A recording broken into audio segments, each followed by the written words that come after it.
Hi, fifth graders. Today we're going to start a book titled Wonder. And this fits our theme for the year, which is accepting differences in one another, differences of opinions, or how somebody looks, and just remembering that kindness is really what's most important. So we're going to start this story today. They are in sections and they're larger chunks, so we're going to break that down so our videos are not quite as long. So I'm just going to start with our story, Wonder. Part 1 is titled August. Ordinary. I know I'm not an ordinary 10-year-old kid. I mean, sure, I do ordinary things. I eat ice cream, I ride my bike, I play ball, I have an Xbox. Stuff like that makes me ordinary, I guess. And I feel ordinary inside. But I know ordinary kids don't make other ordinary kids run away screaming in playgrounds. I know ordinary kids don't get stared at wherever they go. Any ideas what's different about August? Okay. If I found a magic lamp and I could have one wish, I would wish that I had a normal face and that no one ever noticed at all. I would wish that I could walk down the street without people seeing me and then doing that look away thing. Here's what I think. The only reason I'm not ordinary is that no one else sees me that way. But I'm kind of used to how I look by now. I know how to pretend I don't see the faces people make. We've all gotten pretty good at that sort of thing. Me, Mom, and Dad, Via. Actually, I take that back. Via's not so good at it. She can get really annoyed when people do something rude.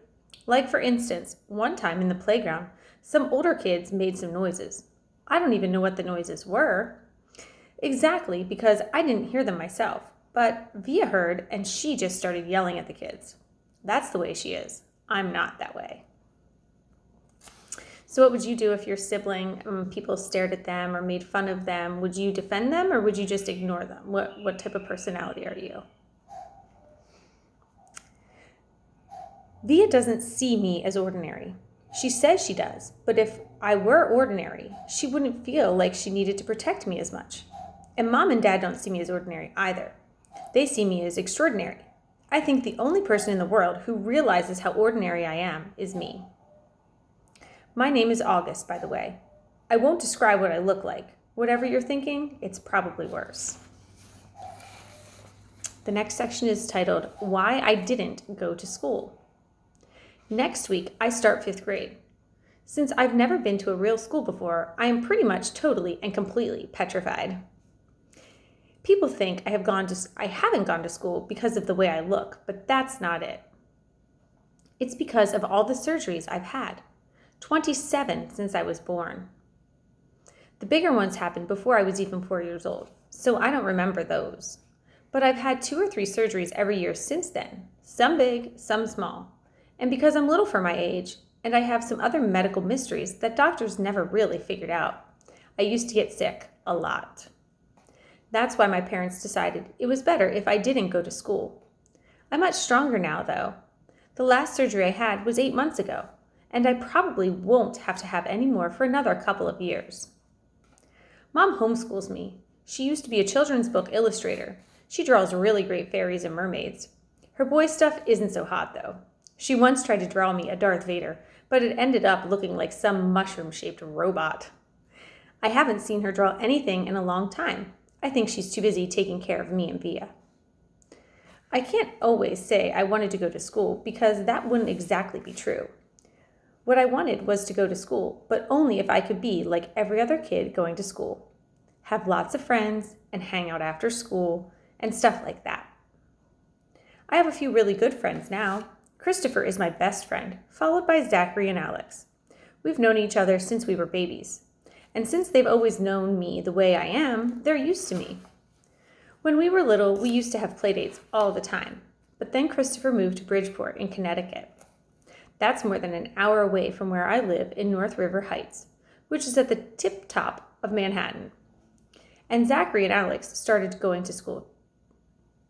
It's funny, even though Christopher's the one who moved far away, I still see him more than I see Zachary and Alex. They have all these new friends now. If we bump into each other on the street, they're still nice to me though. They always say hello. I have other friends too, but not as good as Christopher and Zach and Alex were. For instance, Zach and Alex always invited me to their birthday parties when we were little, but Joel and Eamon and Gabe never did. Emma invited me once, but I haven't seen her in a long time. And of course, I always go to Christopher's birthday. Maybe I'm making a big deal about birthday parties. What do you think? Are birthday parties a big deal to you? I know things have been a lot different lately. You haven't been able to go to your friends' birthday parties and participate in things with your friends that you're used to be able to do. So maybe you get a little bit of a taste of what Augie or August is feeling by almost feeling left out. Second chapter, or the second section here, how I came to life.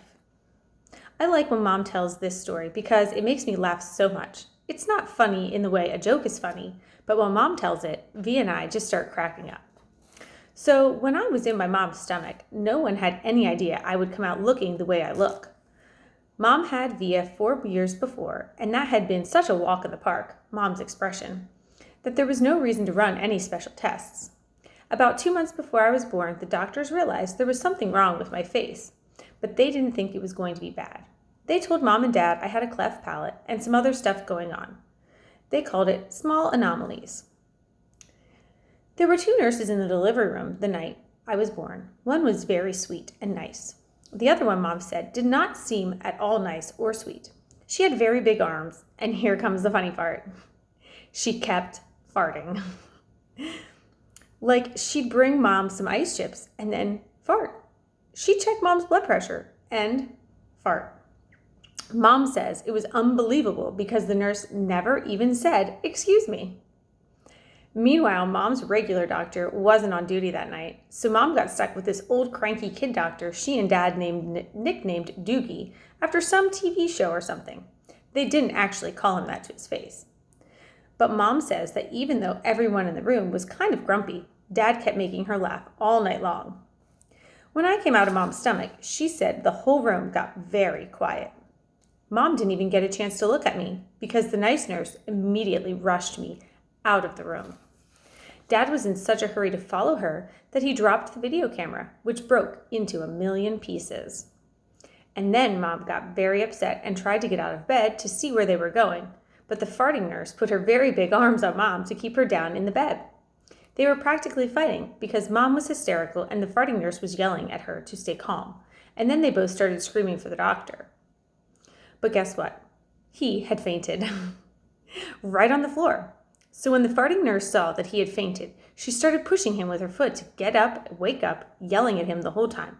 "What kind of doctor are you? What kind of doctor are you? Get up, get up."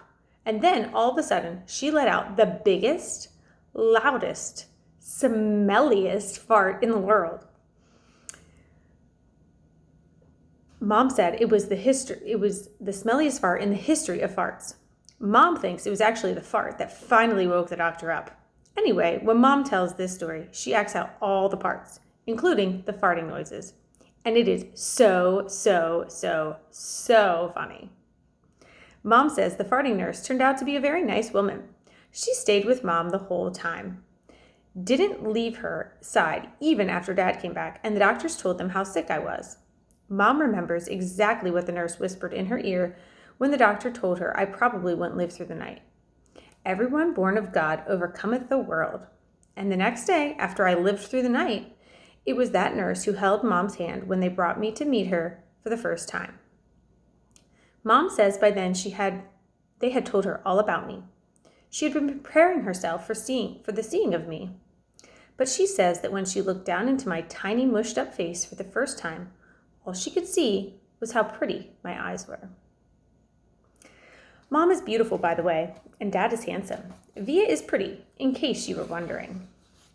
And that's where we're going to stop for today.